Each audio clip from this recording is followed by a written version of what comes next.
Oh, I'm gonna die. I'm not your witness, and you're watching Atheist Edge.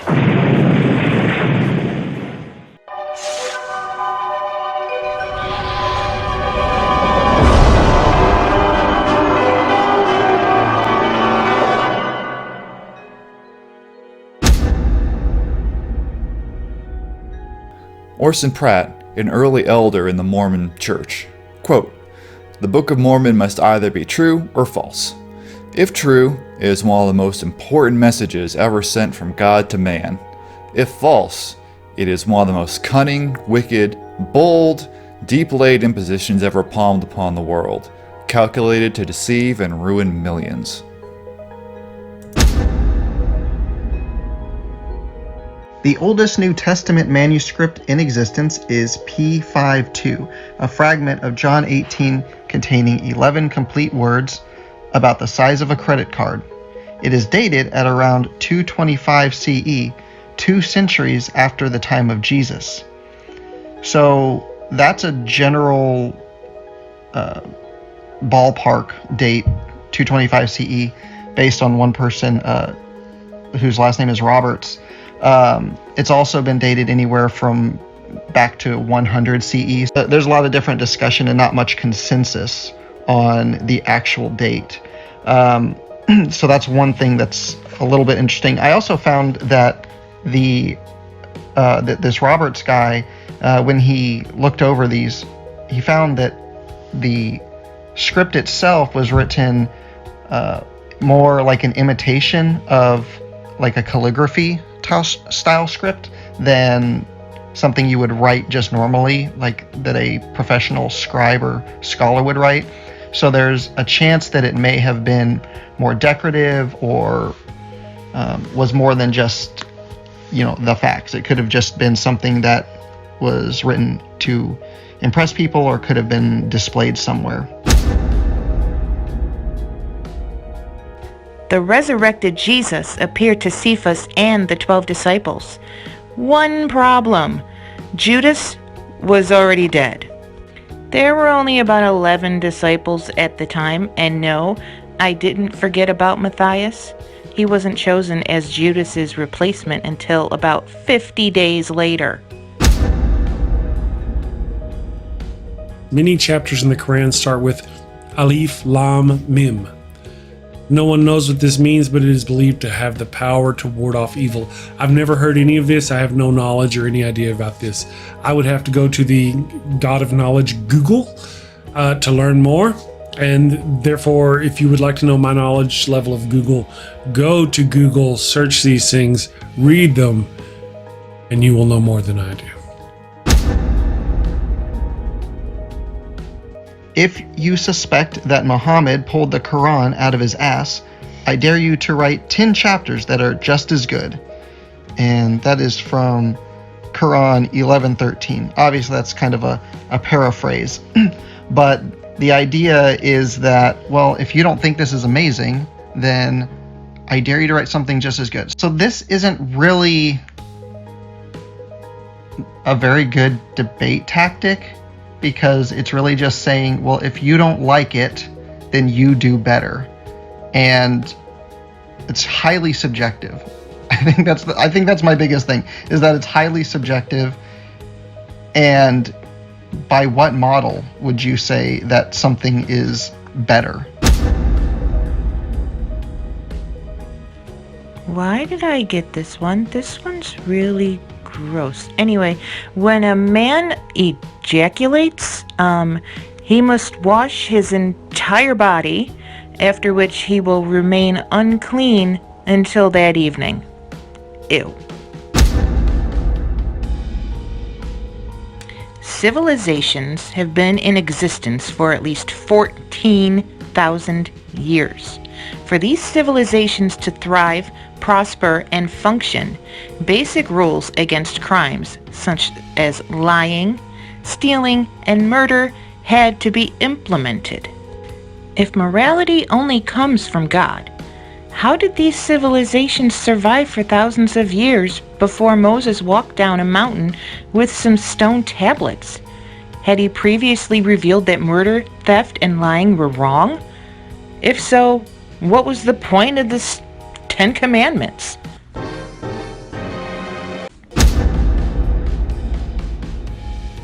Peter and Paul reportedly died during the persecution of Nero in 65 CE. However, 2 Peter describes the letters of Paul as holy scriptures. First, Peter would not have referred to contemporary letters to a church as scripture. Second, Paul's letters weren't discovered and circulated until at least 150 CE. Third, Peter is described in the book of Acts as an illiterate fisherman. Therefore, 2 Peter is clearly a forgery. One of the things about the Bible on this, and you can, this point that is being made in the book, that there's a forgery going on, you can argue this all day until you're blue in the face. Go get different Christian scholars. They'll say one thing based on certain things. I would obviously go with what Jim says based on what we know of when certain texts were found, when they were allegedly written, and things such as that. Certainly, he wouldn't refer to somebody's mail or letter right now as a holy scripture as if it was something from the past. You know, it's complicated, obviously. But then again, with the Bible, oftentimes there's so much shoehorning going on, trying to get one thing to mean another thing, and then they're like, oh, wait, it conflicts with this other thing. So whenever you start comparing these stories, it's really kind of hard to say what's a forgery and what's not a forgery. It's all a story. It's like Batman, the Batman comic book.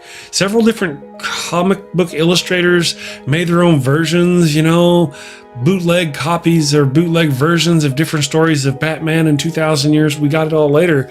Which one's the real one? Which one's accurate? They conflict. Oh no, this one says Robin was a woman. This one says Batman was shorter than Robin. This says it was the Robin mobile. You know, and that's kind of what we get whenever we examine ancient texts with too scrupulous an eye. Because it's crap, really. It's all just a bunch of crap. Allah sometimes likes to tease people by making fish appear on the days they cannot fish and denying them on days when they're permitted to fish. There are countries in this great world that have the death penalty for homosexuality.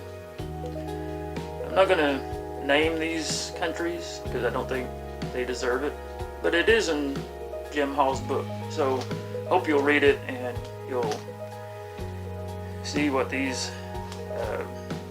beautiful places are, and hopefully you'll stay away from them, even if you're not homosexual.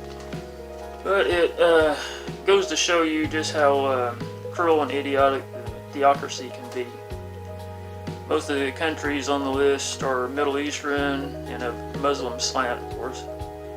Yet we know that there are many churches in our own country who would love the U.S. and the entire world, for that matter, to be on this list. Interesting that the Catholic Church itself protects pedophiles in its ranks, yet consider homosexuality the real sin. The only real sin in the world is that people can't love people just the way that they are, with or without a God's blessing. We're all humans. Why don't you start acting like it? Insects have 4 legs.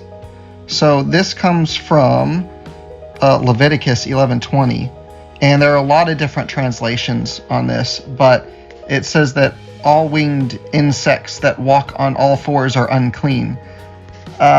So basically they're saying that you shouldn't eat anything that crawls on the ground and is insect-like. But really this is a non-issue because the way that we classify insects today, they by definition do not have 4 legs. So there you go, no problem. Are people today just as wicked as those who lived before the Great Flood? If so, the flood was the failed experiment of an allegedly perfect deity.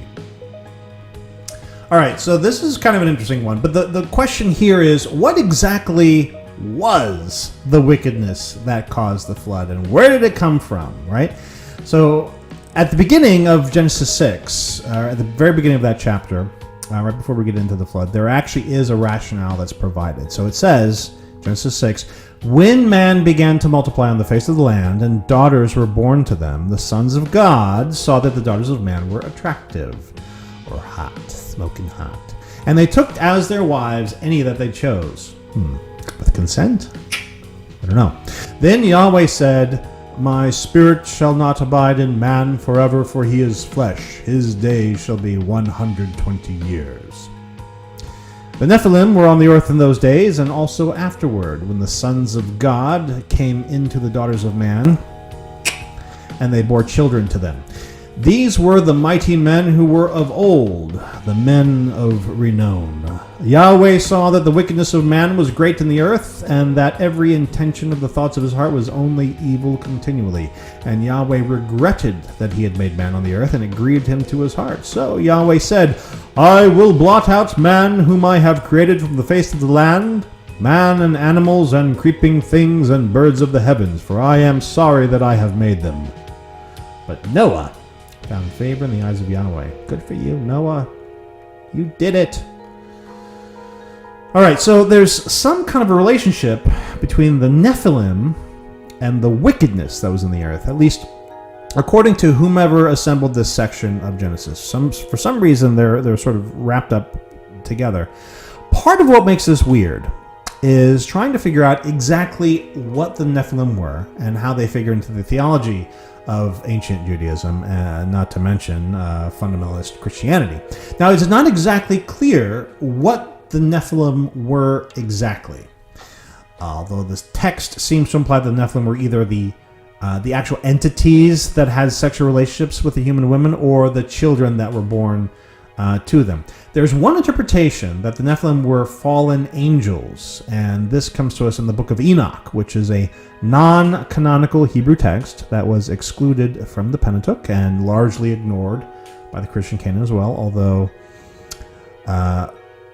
they were the ancient Jews were well aware of this content. The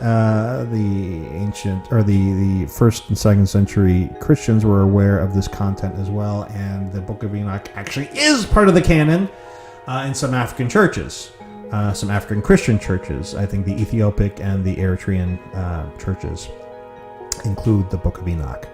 And it's super weird. So in the story from the Book of Enoch, the sons of God that are mentioned in the Genesis story in chapter 6 are actually angels in heaven. So they're angels in heaven. They look down from heaven. They see the earth. They see the daughters of men. And they begin to lust after them. They lust after these human women. And this whole group of them together, I think it's like 200 angels, agrees that the lust is so strong that they have to go down there and mate with these women and have children with them. So they go down together, they leave heaven, they have sex with human women, and the women give birth to things, giants, children of these fallen angels. So this is a big deal in the story. This is a sin, right? Explicitly, this is what the angels do is a sin. This is, in fact, the original sin in the Book of Enoch. This is how sin entered in the world. Forget, Cain and Abel. Forget the Garden of Eden. In the story of Enoch, the Book of Enoch, this is how sin enters in the world. It's these fallen angels. They come down and they have children, and their children are evil because they're born out of this evil activity.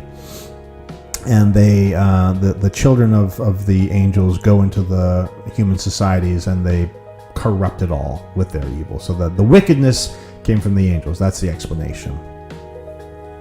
And so the reason why then, according to that rationale, the reason why Yahweh wanted to flood the earth is because of the corruption that these fallen angels had introduced to the world. So it wasn't that God created this situation that just went bad all by itself, right? Which is kind of the way it looks if you just read the Bible straight through. It's like, why did you create all this stuff that instantly went terrible? In the Book of Enoch, it was a perfect creation, and then it was these angels that screwed it up, and it had nothing to do with God. These angels made it bad, and so that's the rationale, and that's the reason why Yahweh wants to flood the earth, is to get rid of these, corrupted people, to get rid of the Nephilim, the progeny of these fallen angels.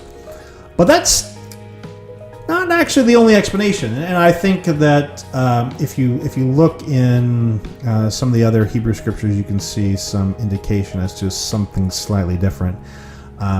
So in Genesis 6, the phrase that's used to refer to these entities is sons of God, the sons of God.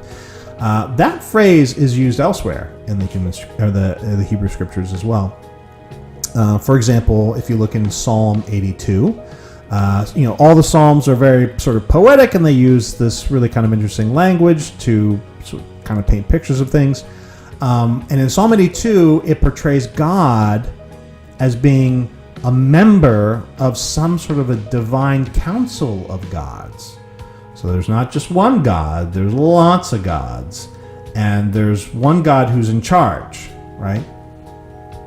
We've seen that before in other societies and other mythological traditions. Apparently, it was also part of the Hebrew tradition.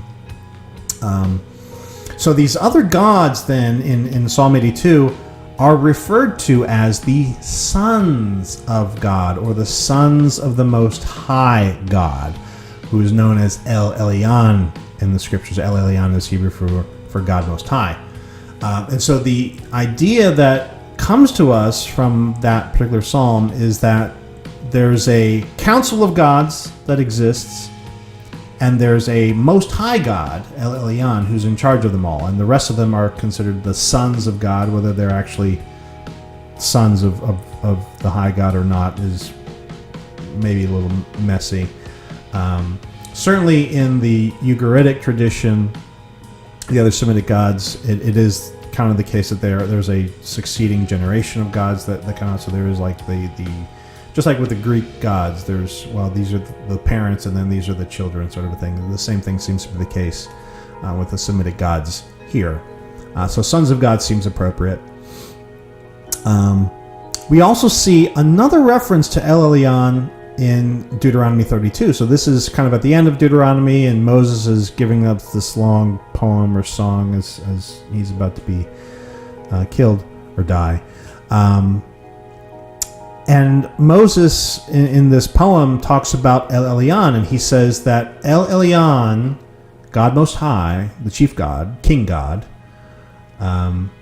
divided all of humanity according to the number of the sons of God. Right? So what that means is that they sort of looked out at all of humanity, and they said, well, look, there's a certain number of gods here. Everyone needs worshipers. So we're just going to do the fair thing, and we're just going to divide everybody up. And I'm going to, give everybody a portion of human beings to be worshipers, and then they'll be assigned to you, and these will be assigned to you, and they'll be assigned to you, and everybody gets worshipers. You get worshipers, you get worshipers, you get worshipers, you get worshipers. Because that's what you need. If you're a god, you need worshipers.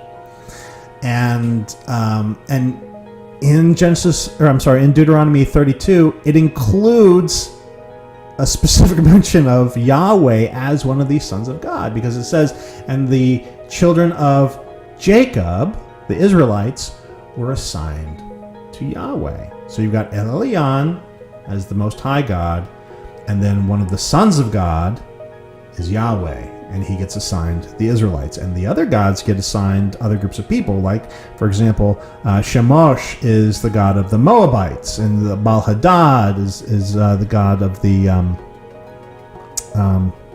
one other group, and Dagon is the god of another group. But these are all different Semitic gods that all have nations assigned to them. So what that means, though, is that Yahweh, Israel's God, small g God, is not the capital G God.